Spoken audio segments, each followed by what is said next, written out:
in conversation with Hiren Ved, Director and CIO at Alchemy Capital Management. Hiren, we were talking about the way the markets have been shaping up and what we've been seeing in regard to the way the Qs have been shaping up.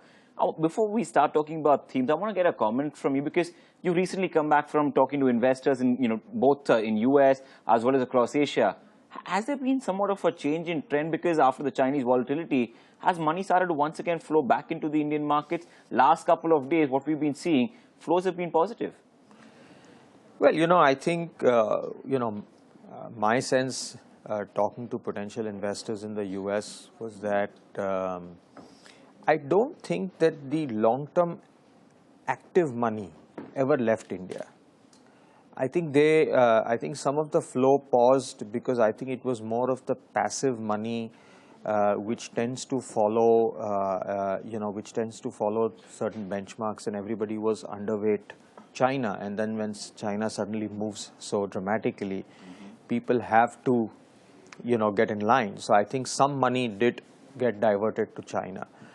But I think there is always a pool of dedicated, die-hard India money that is there.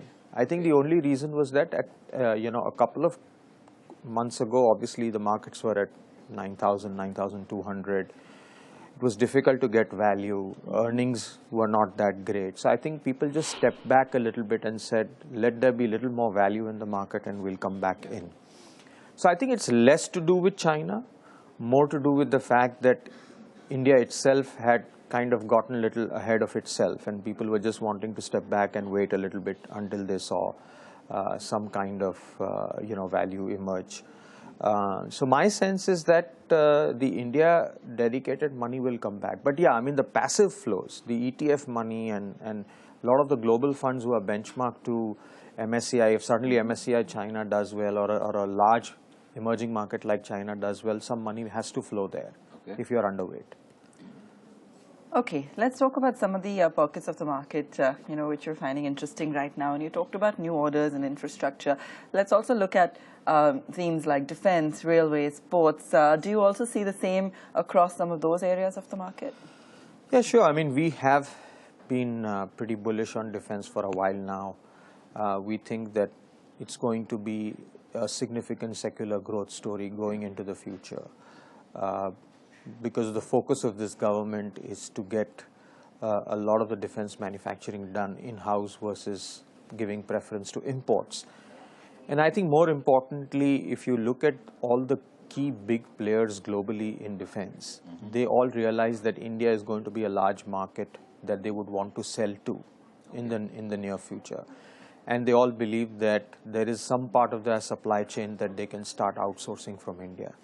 So I think we've started to see action. In fact, yesterday, if you read, Boeing did a deal with the Tatas, where they're going to manufacture, heavy lift helicopters and a lot of products. So that tells you which way the direction is. It's still a young trend. I think there's a big runway there, and people will have to wait patiently and position themselves in certain areas. Well, today, in fact, also we've got some order announcements coming in from some of the other companies as well from Russia. That's been another interesting development. But talking about such themes to focus about, the other interesting one that we've been reading recently has been the auto space as well. Yesterday, we saw a huge upgrade coming in on as far as Maruti was concerned from Credit Suisse as well. Just to get a sense as far as how this sector is really, expected to play out from here. So I think auto is one of the, apart from housing, I think auto is the biggest consumer discretionary sector in India, right? I mean, I think, we think that probably you will start, we've already seen very good numbers from Maruti, and the visibility there seems to be the best amongst all the auto players. So I think that's again another area of great interest, because if you look at slightly longer term over a 3, 4, 5-year basis, I think, autos will bounce back very strongly. We are exactly where China was 10 years ago. When China's per capita was $1,500, $1,600, they were selling 2 million cars. We are doing that currently. And today China sells 17, 18 million cars a year. So it's almost, a massive 10x market of where they were. So I think there is a similar opportunity in India. Plus, I think there is another important aspect is that in small cars, in two-wheelers and in auto components, many Indian companies are globally competitive. So they are not only able to take advantage of the growth in India, but they are also able to export around the world. Okay. Also, these are companies which are pretty good at engineering skills. So I expect that some of these engineering companies will also take advantage of the upcoming opportunities in defense and railways. Like, for example, what Bharat Forge has done, right? I mean, it was a pure auto ancillary, but now it's looking at defense manufacturing and non-defense.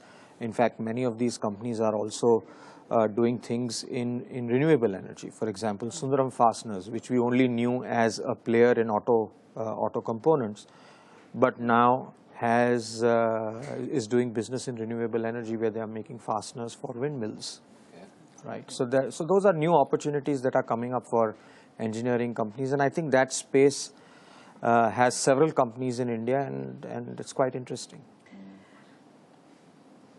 All right, Hiren, we'll leave it there. Lots of exciting ideas that you have shared with us today. Actually, before we let you go, just one last question, because we were tracking also the outlook on commodity prices, given what we've seen in oil, and you touched upon that earlier.